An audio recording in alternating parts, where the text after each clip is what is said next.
Namaste, Pranams. Chapter 4 of Srimad Bhagavad Gita, Jnana Karma Sanyasa Yoga. Jnanam, Karma, and Sanyasa. So the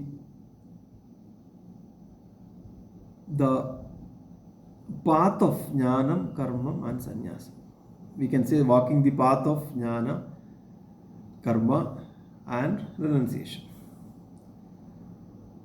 And this is the secret sauce in action. When we act selflessly, the Karma Yoga, while grounded in the wisdom. What is the wisdom? Wisdom is all about knowing our true nature. That is Jnana Yoga. So action or acting in a selfless way as Karma Yoga, grounding in the knowledge of true self as the Jnana Yoga. Automatically, when we do this, we should be able to naturally drop the desire for personal rewards or recognition. So that is so called as the renunciation. When the Jnana Yogam and Karma Yogam happens, the Sanyasa Yogam will automatically happen. Bhagavan says, Jnanam Sanyasa Lakshana. So when we act in this world selflessly, while we are grounded in this wisdom of our true nature, we should be able to naturally drop the desire for personal rewards, called as the Sanyasa Yoga. So what it is basically a inner harmony. Inner harmony that will enable to clean the mind. When the mind is cleansed, what is happening? The inner freedom will come. What is the inner freedom? Because the mind is able to see the truth behind its existence without creating any impurities or stains. That is where the Karma Yogam, Jnana Yogam, and Sanyasa Yogam, all three are acting together. So this is the inner harmony. So that is where the cleansing of the mind happens. For what? For that inner freedom. So this is one way we can say it's a secret source of, or secret source in action. And this is the discovery one has to do. Discover the secret of effort without agitation, or acting without ego, or success without bondage. So now there comes a question: what exactly is karma? In this modern world, the word karma is quite confused. We may feel that just physical action or karma can be defined as the physical actions. So the question is the definition that we are giving to karma is correct? Let's take the example of a person who is sitting on a sofa and doing absolutely nothing, no physical activity, sitting on a sofa, just using this phone and scrolling,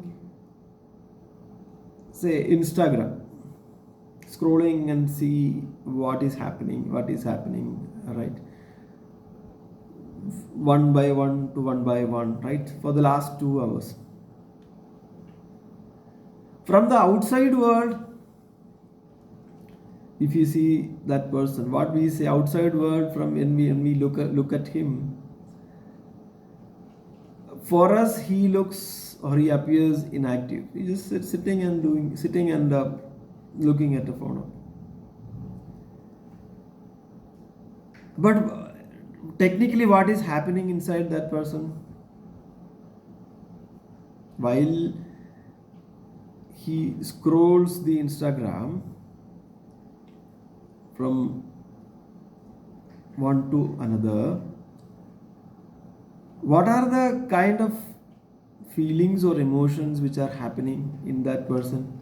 Can be many things, right? It can be judgment, it can be agitation, it can be something like building new desires, or maybe jealous about somebody else post or appearance or whatever is it, or maybe some comparisons coming,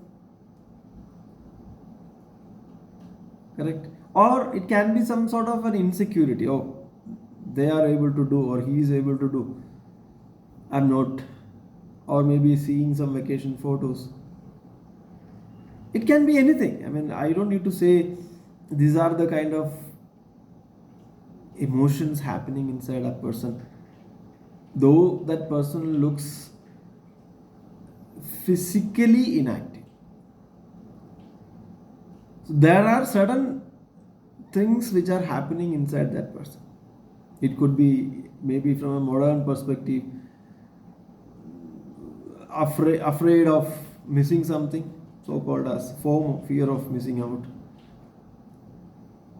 Or sometimes the feeling that, oh, why am I here? Why am not at all significant when compared to others? So what is happening? Ultimately, that person is just comparing himself with others. No doubt, correct? So when I say compare himself with others, could be doubting, or could be discounting, could be feeling insignificant, or could be feeling low esteem. The mind is undergoing many things, or maybe self-respect can also come, or something else can come, maybe positive emotions can also come. But ultimately, what is happening? There is an element of comparison, compare and contrast, where mind is doing some efforts, mind is putting some efforts. So we can easily say mind is running a kind of a marathon here, right? So now, one side, physically, if you see, there is inaction in this candidate who is doing this, looking at Instagram, though we feel that he is not doing anything, but we all agree to the fact that there is action happening inside this candidate. Body is still, the mind is only creating different actions, or we can say the mind is creating different karma. So the question here is if the karma, or how can I put it here, is our hands and legs are doing, or is our hands and legs only doing the karma? No, because the mind is creating different thoughts. That itself is also karma.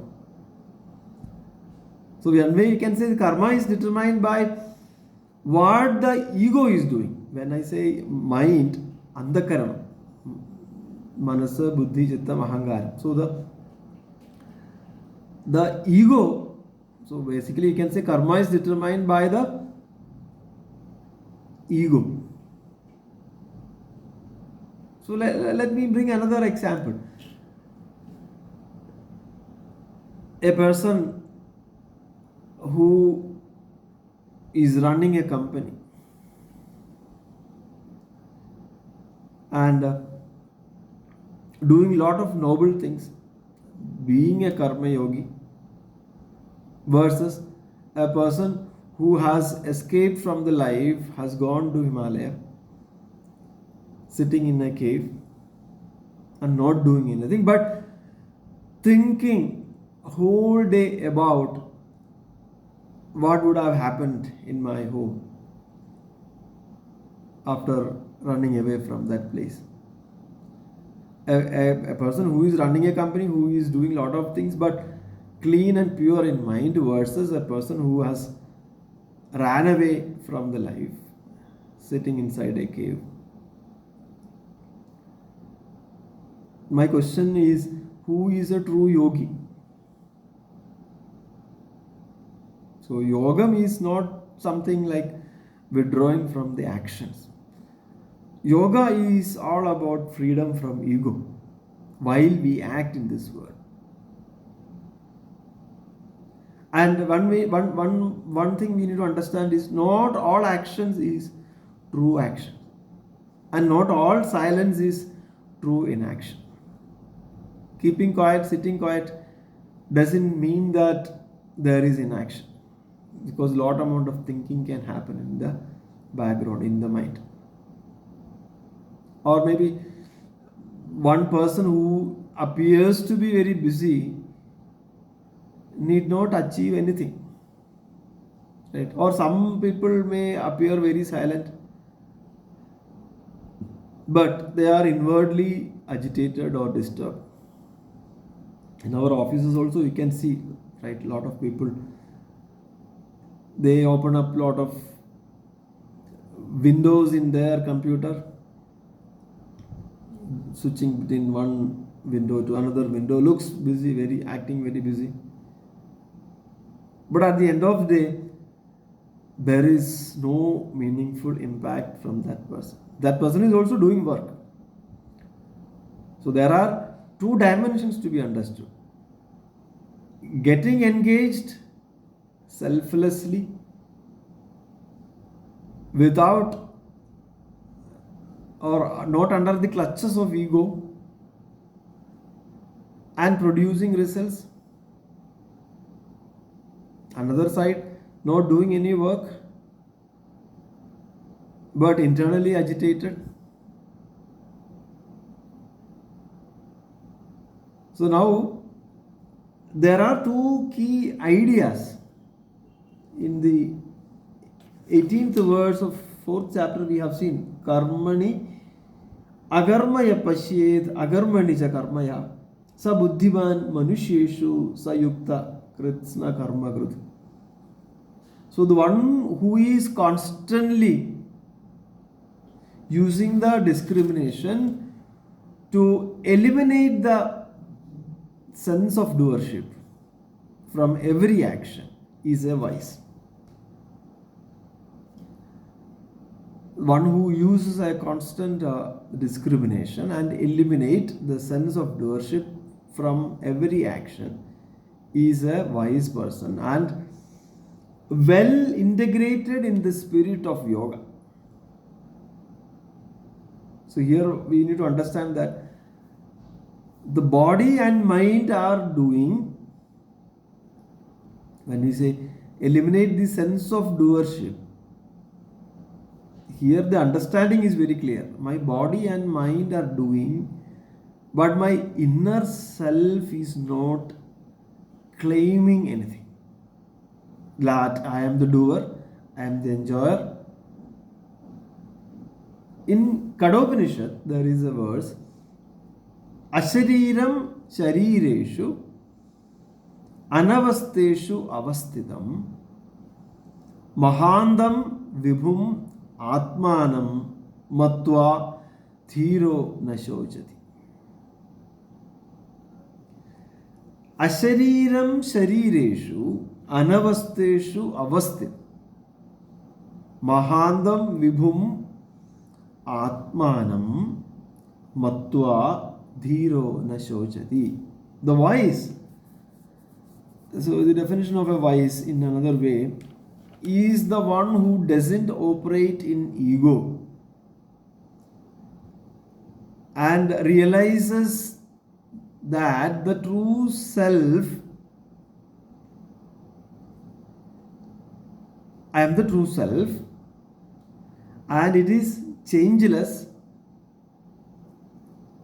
amidst of changing things, And I am this true self which is all pervading and actionless. Anavasteshu avasthitam.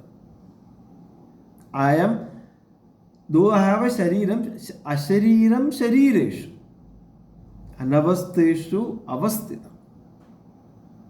Mahandam vibhu atmanam. I am the self. I am the true self which is changeless, which is observing the changes. Matva dhiro na shochadi. So that body, though I have a body, but the body is only acting. The senses are perceiving. The mind is thinking. But I, the self, remains actionless. Let me bring a story here. A very wealthy businessman. He was taken to airport by his driver for taking a flight. And it was a very peak time. Traffic was more. And this driver, very stringent time for him to catch the flight. The businessman, his boss, the driver carefully started driving from his home, using the steering, right? You must be knowing, during peak time, lot amount of attention has to be there for carefully driving, watching the traffic, how it is going, right? How to change the lane. Busy in changing lanes, busy in steering the car, sometimes braking suddenly. Meanwhile, this businessman, he was sitting comfortably in the back seat. And the car reached the airport after an hour. The driver still looks fresh and cheerful, whereas this businessman looks very low in energy, looked as if he had completed a trek.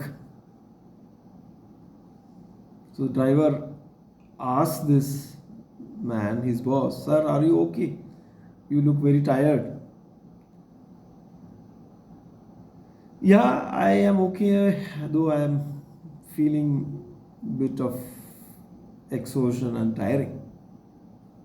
So now the driver asked a question, "Sir, I was only driving, right? And with respect to the physical effort, I was only driving, and whether my driving was discomfortful or was it giving discomfort?" So now the businessman says, "You don't understand what I was undergoing in the last 1 hour. Right? I was thinking about next year's tax, thinking about the market crash, thinking about the chances of losing a contract to the competitor." So here, one way we can say the driver's body was active, he was actively driving, but his mind was at rest. Whereas the businessman, he was not doing anything, his body was resting, but his mind was overworking. So one person is active, yet inwardly free, and another one appears to be inactive but inwardly performing endless actions. So now the question is, who creates the bondage? Is the karma creating the bondage? Is the body creating the bondage? Where is the bondage? Or where is the agitation coming? Is it the physical work creating agitation? Who creates the agitation? It is the agitation that happening in the mind. The driver had a traffic outside the car, whereas the businessman had a traffic within inside or within him. The traffic is inside that person. So one is outwardly intense in action versus inwardly intense in inaction.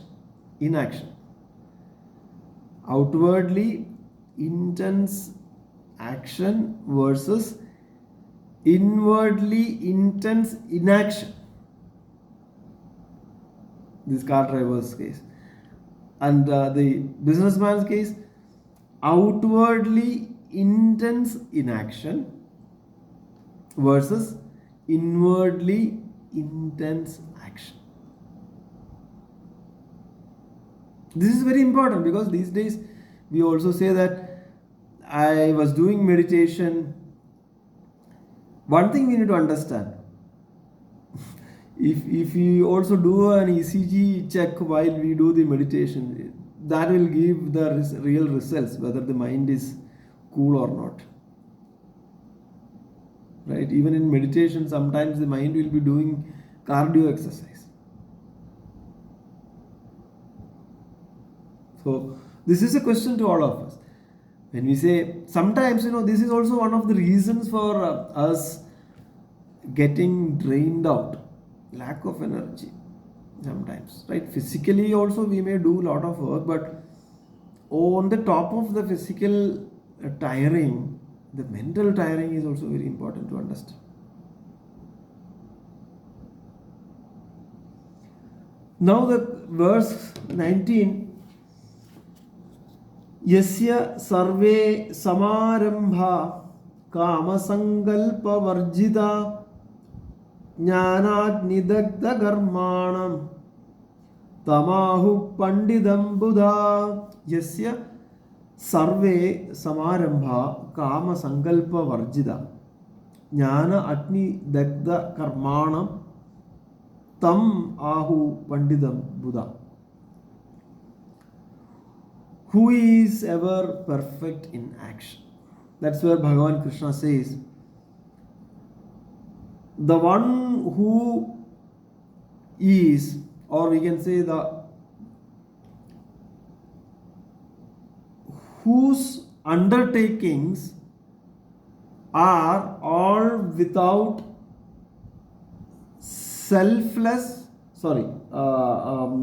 whose undertaking is without selfish desires. Kama sankalpa varjita. Okay. So without the selfish desires and mental agitation, and whose actions are jnanagni dakta karmana, whose actions are burned up by the fire of knowledge, that person sees perfection in action. That person is called as a pandita. So yasya sarve samarambham. So for whom all undertakings kama sankalpa varjita, free from the desires and the will that is to be done. Jnanagni dagdha karmanam, whose actions are burned up by the fire of knowledge. Tamahu pandidam buddha. So sages call such a person as a wise one, as a panditan.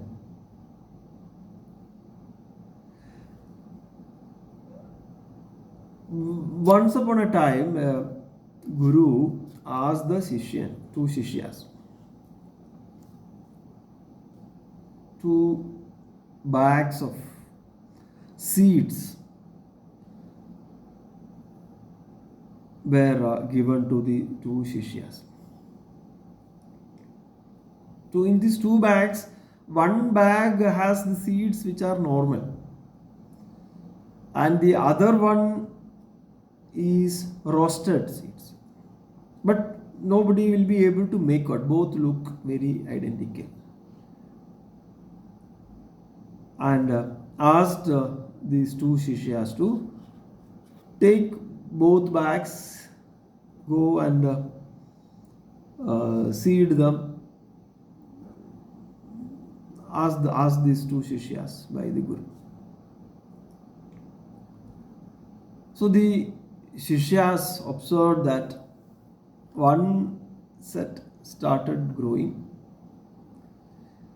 and the other one never sprout. So one is basically the normal one and other one is the roasted one. So here the mention of Jnanatmi Dakta Karmanam.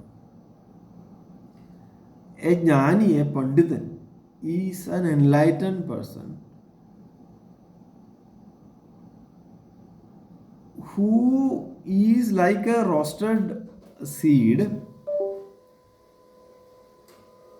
It is not a logical comparison, but though the seeds look the same, an enlightened person still acts in this world.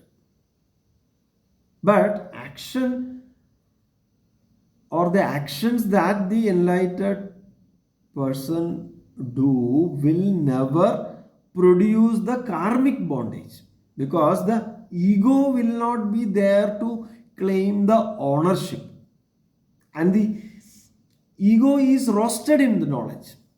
Ego is roasted in the knowledge. Jnanatni dagda karmanam. So how an enlightened person lives in this world, similar to the other people will be doing the karma, but with the knowledge that is there within, the ego will never pop up, because the karma will never produce the bondage, because the ego that claims this ownership is roasted in the fire of self-knowledge. So a jnani is not different from a normal man. The jnani will also do the karma for existing in this world, to continue the life in this world. But a jnani's way of working will be like the karmic bondages are not produced because the ego is roasted in the fire of self-knowledge. There is nothing to claim. The ego is not existing to claim the ownership. So such a person is called here as Tamahu Pandidam Buddha. Say Panda, Pandidan, the term Pandidan comes from the Panda. Panda meaning Atma Vishaya Buddhi, the one who turned towards the self. That intellect is called as Panda. In another way, we have seen this term in different places. At least this is the third time we are seeing in the Srimad Bhagavad Gita. When we see from the beginning, there is another mention that Pandita Samadarshina. I think it's in the 5th chapter. 5th chapter, 18th verse. Pandita Samadarshina. It is coming in the 5th chapter. One occurrence coming in the 5th chapter. Panditan is the Samadarshi, the one who sees the truth, the same consciousness in all beings. And in another place we can see Nanu Shoshanti Pandita. The Pandita will never grieve in life. Hey Arjuna, please understand this. Nanu Shoshanti Pandita. So now the question is, as I asked this question before, what is creating the bondage? Is the karma creating the bondage? karma obviously is not the problem. The problem is the mamatva bhava, the ego. And from that mamatvam, the sankalpa, we can say the what is the right word? The sankalpas that create further desires. So that puts us in the bondage. So karma as such cannot create any problem. The ego which is behind or which is in the mind, that creates this bondage, that creates the sankalpa. Further desires are created, and this is a cycle that puts in a bondage. But otherwise also we need to understand that the karma or the action are a part of the prakriti, it's a part of the nature. And obviously the karma creates impurities in the form of ragam, dvesham, kartrutvam, bhoktrutvam. And we don't have a control on that because it is at the plane of prakriti. This karma is at the plane of prakriti. So now the wisdom has to happen in terms of controlling the actions. The outgrowth of action which is there in the plane of prakriti, in the plane of nature, has to be controlled in the flame of what? In the flame of self-knowledge. Otherwise, what happens is this outgrows. This will not have a control because the Prakriti's plane is different, and that uncontrolled outgrowth of the action will happen if we don't control from within. How will we control? Through the nivritti, pravritti at other side and nivritti at the opposite side. And nivritti is what? Nivritti is basically the self-knowledge and how one should act in this world with the control, using the flame of self-knowledge. And the inner wisdom, that is where you live in this world with this inner wisdom. That is what Bhagavan mentioned in the beginning. Yogam. Imam vivasvade yogam. So this yogam is all about the inner wisdom that comes through karmam as a karma yogam, when we execute karmam as a karma yogam with the jnanam, with the knowledge of the self, and ultimately leading to the renunciation, where ego is not allowed to pop up. When I say ego is not allowed to pop up, the kartrutvam is destroyed here. I hope you all are with me.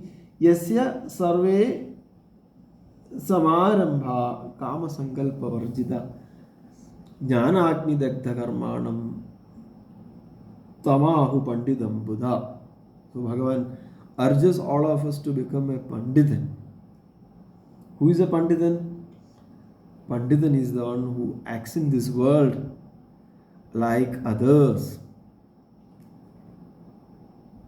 but the actions are burned up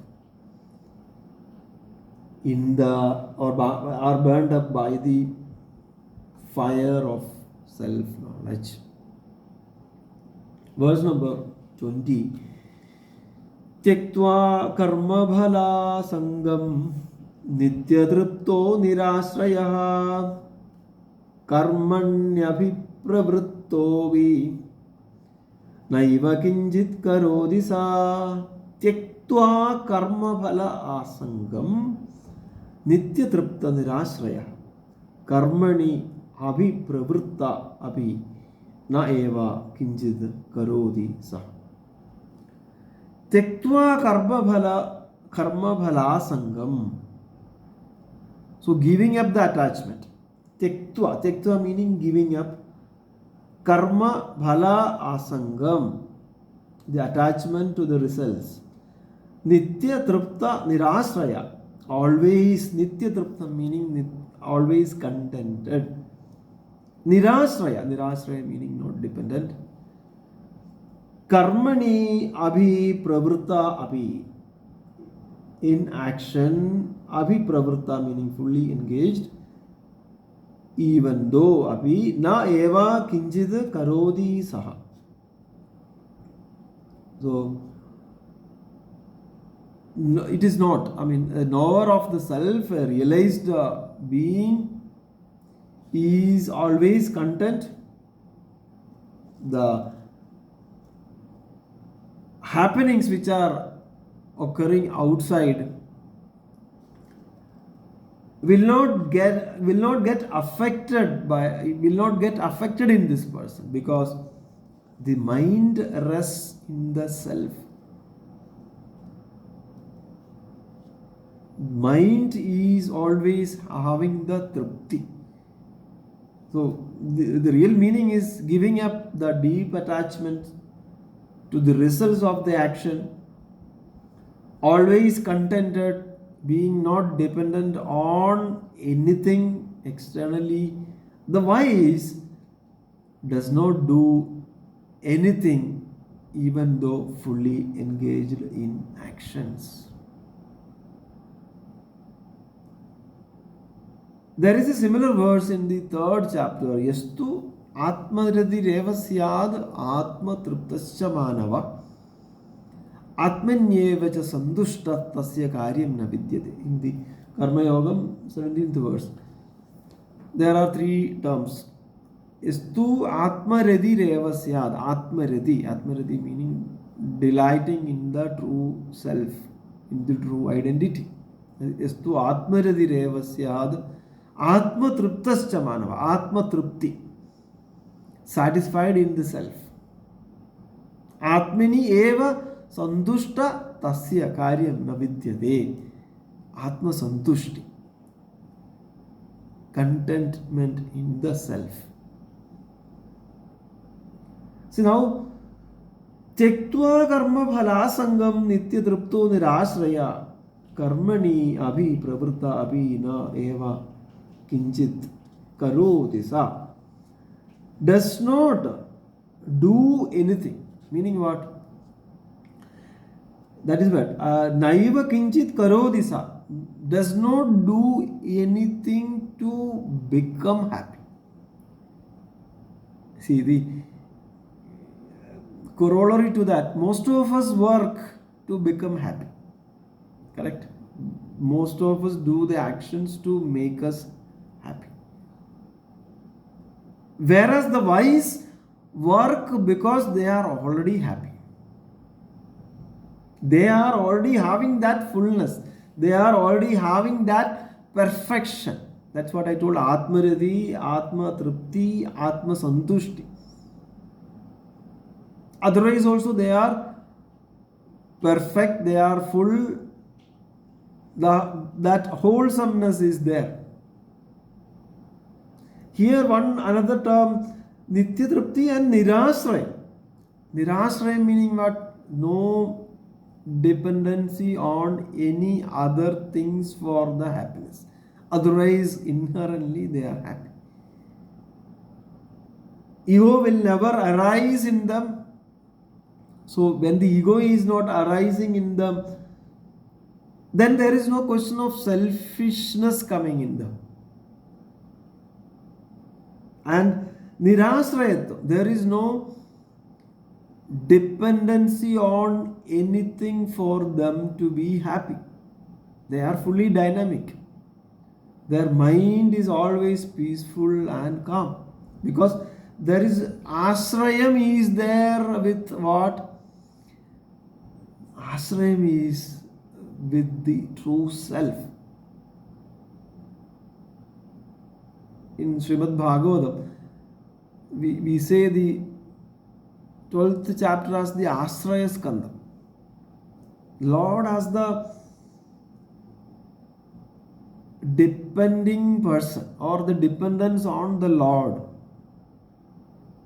So Ashrayam on the self and Nirashrayam on what? Nirashrayam on the karmic results. Nirashrayam on the outcomes. So when that approach is there, Tyaktva karma phala sangam. Tyaktva. So one will be able to remove the attachment to the action and its fruit. There is absolutely no ego playing the removal of doership. How this happens? From the deep understanding and the realization that my true self is ever free. So that person comes out of the tripudi, the triad. That is the actor, action and the fruit. The tripudi, basically coming out of this triad is called as coming out of the actor, action, fruit. This is understanding. Is a mere appearance in the self, is a mere appearance in the consciousness. These three things, actor, action and the fruit, they all are established on the top of the actionless self. What is the substratum for this tripudi to exist? It is the self. So my true self is the substratum behind the body, mind, intellect, senses. The Bhashyam, Shankara Bhashyam says, Tyaktva karmasu abhimanam phalasangam yadoktena jnanena nityatripto nirakamksho vishayeshu ityartha nirashraya ashraya rahida आश्रयो नाम यदाश्रित्य पुरुषार्थम साधयिषि दृष्ट्वा दृष्टेष्ट फल साधन आश्रय रहिता इत्यर्थ. So here Ashraya, Purushartham Nisadeshadi Drishtva Drishteshta Phala Sadhana Ashraya Rehida Ityartham.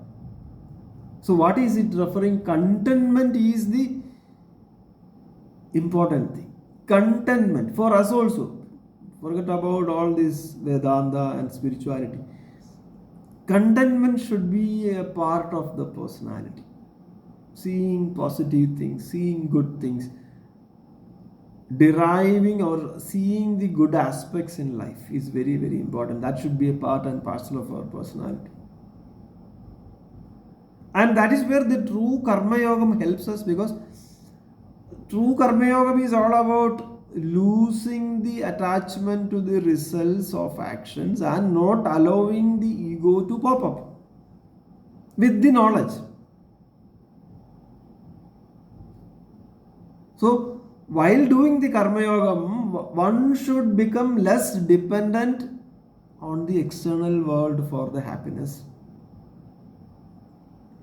One should use the discrimination to examine the source of happiness. Where is this happiness? Is it within me or is it coming through the objects that I deal in my life? If it is going to come through the objects that I deal in life, then the objects will always give a problem, because the objects will change.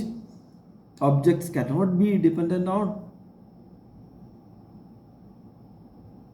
So we should cross check this with our mind. While we search for happiness, you should cross check with the mind. Where is this happiness? Am I logical here? Is it coming from within or is it coming from outside? See, there is I have a personal story to share here. I think it was in 2014. In one of the airlines, I will not name the airlines, flying from Kuala Lumpur to Langkawi Islands. We all got boarded into the flight, and the pilot announces that there is a good news as well as a bad news before they take off. So everyone became very nervous. So because we don't know, I mean, we have to all are seated, and this is the announcement from the pilot, right? So what is the good news? Good news is we discovered a major engine problem. In fact, he was saying one of the engine's response is bad, and with that scenario we cannot fly, right? Discovered a major engine problem. This is the good news. And bad news, we just discovered before the runway and before taking off. So now we have to wait for few hours to get it repaired.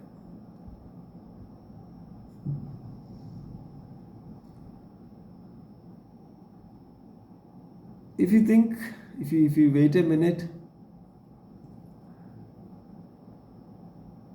is this announcement a good news or a bad news? Is it supposed to be a good news?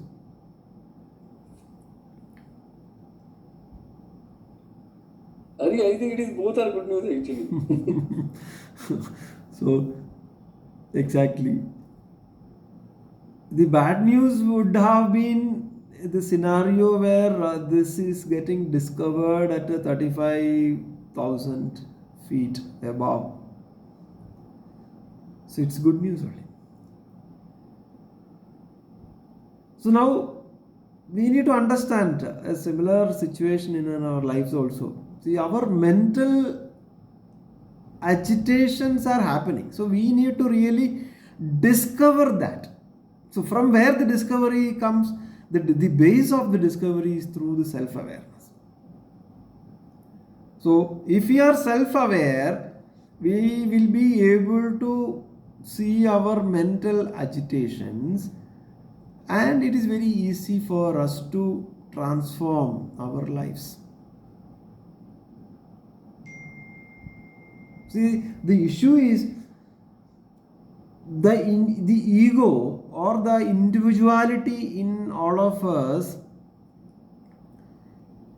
makes us feel that a constant sense of incompleteness. And in order to gain completeness, in order to gain happiness, or in order to gain the fullness, we need to strive to get something or other. And that is why we are always acting. That is why we are always anxious for the fruits. That's where Bhagavan says, the one with the knowledge of yoga, which I gave from the beginning to the parampara, those individuals followed the yoga and they could rise above these problems of ego. They themselves found as the the embodiment of perfection or fullness, they never had anxieties to enjoy the fruits of actions. They had the great contentment within, and they never depended on anything external for them to make happy. They always operated with the inner strength. Bhagavan says in Ajidendriyan in the beginning of this chapter, they all had the inner strength. They all are Jidendriyas. They could succeed the pull of the senses. They depended on the internal strength, the inner strength for the happiness.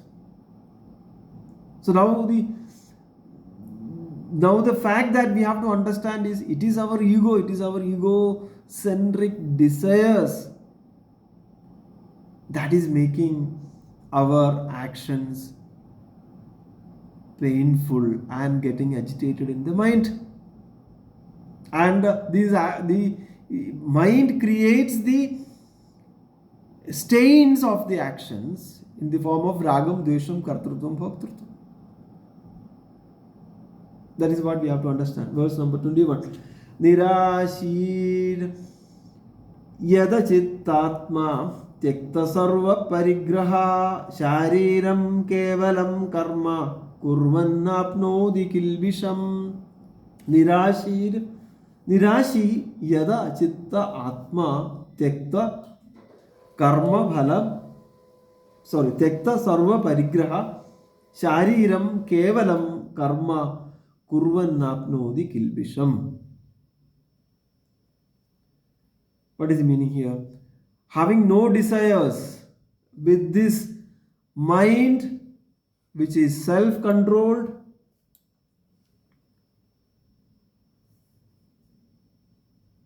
Tektva Sarva Parigraha, and having abandoned of the possessions, Shariram Kevalam Karma, the performing the bodily actions, Kurvan Apnodi Kilbisham. Kilbisham is sin. So such a person incurs no sin. Who is that person? Having no desires with his or her mind and self-control, and having abandoned all the possessions, performing bodily actions, such a person incurs no sin. So here, without the anxiety for fruits of actions, with the body and mind under control, that is where it's called as Yada Chitta Atma, ensures that the individual ego sense assertion is not happening. When such an individual acts only with his or her body, the mind and intellect are both fixed on the ideal, fixed on the self-knowledge, fixed on the self. So when such a body come to act in this world, due to the knowledge and non-egocentric desires in such individuals, actions at the body level will never create any impurities. That is where it says,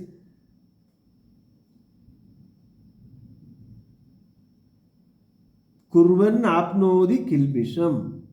Such a person doing the karmam does not incur sin.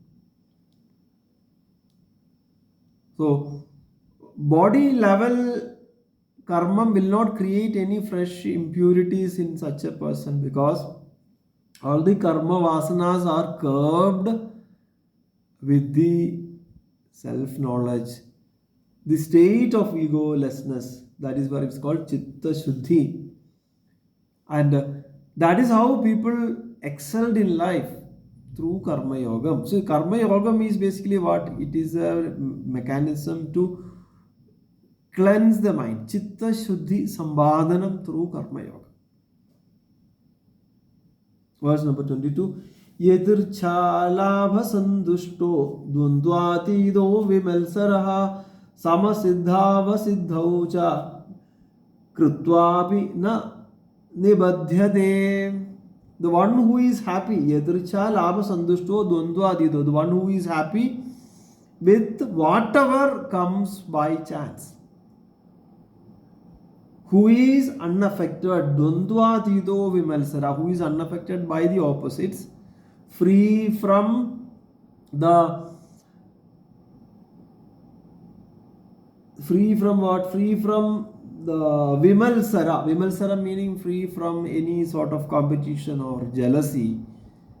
And dvandva adhitam, it is adhitam, they are adhitam, they are beyond the dualities and even minded with respect to success and failure, is not bound even though performing action. So there is no binding for such an individual who is happy otherwise, and whatever it comes in life, not affected by the opposites, free from malsara buddhi, free from jealousy, even minded with respect to success and failure, is not bound even though performing actions in the world. Dvandvatidam. So there, here we need to understand yadricha, here the term Bhagavad Icha, the wish of the God. So here, for a jnani, karma is executed for the purity of the character, that is it, purity of the mind. And this is a kind of a mindset, because it is an abstract and a specific thinking. Karmam to karmayogam to agarmam. So karmam to karmayogam will automatically create the agarmam, so that the karmam will resign by itself. That is where one comes out of the vasanas. So one has to rise above the dualities, dvandva atitam. Through what? We have seen this in the beginning of the second chapter. You bravely endure, Arjuna, this kind of issues, the dualities coming in you. If I go back to second chapter, I think it's 14th verse. Sankhya Yogam. Yes. Matra sparshastu kaunteya shidoshna sukha dukkada agama paino anityattam tidikshasya bharat. So you rise above all dualities through tidiksha. You should have the dispassionate endurance, brave endurance, the even-mindedness. Through how you know that I am not this manosa, buddhi, sharira, indriyam. You are above that. That's where in the Kenopanishad, the verse, second verse is Adimuchyadira. Srotrasya srotram manaso manoyat vajoha vajam sau pranasya pranam chakshusha chakshur adimuchyadira pretyasmat logad amruda bhavanti. Right? The one who understands, right, the ear of the ear, the mind of the mind, the speech of the speech, the life of the life, the eye of the eye, the one who knows that the self is behind, they transcend the identification with the body, mind, intellect, senses and become immortal. Adimuchya dhira, dhira. So here everything functions as the continuous, or we can say everything functions as the consciousness that is behind and illuminating them, the body, mind, intellect, senses. So Dhiran identifies the consciousness as the true self and the power behind the body, mind, intellect, senses. They understand that this body, mind, intellect, sense is functioning due to this consciousness. And that consciousness remains the witness of the body that acts, the mind that thinks, the senses that perceives, and this is the foundation of seeing inaction in action. So you become a dhira. That is what Bhagavan says. So now the question will be asked, how will I do these things in my life? We don't need to change anything. We don't need to change our office schedules.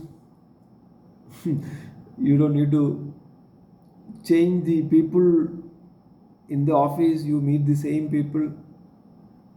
You can deal with the same challenges or different challenges. We can come back to home, but we have to perform the actions in a different way. We should have the power to perform every action without ego, without anxiety, without possessiveness, and as an offer to the divine. That is the foundation of a meaningful life. Om Purnamada Purnamidam Purnat Purnamadachyade Purnasya Purnavadaya Purnamevavasishyade. Om Shanti Shanti Shanti.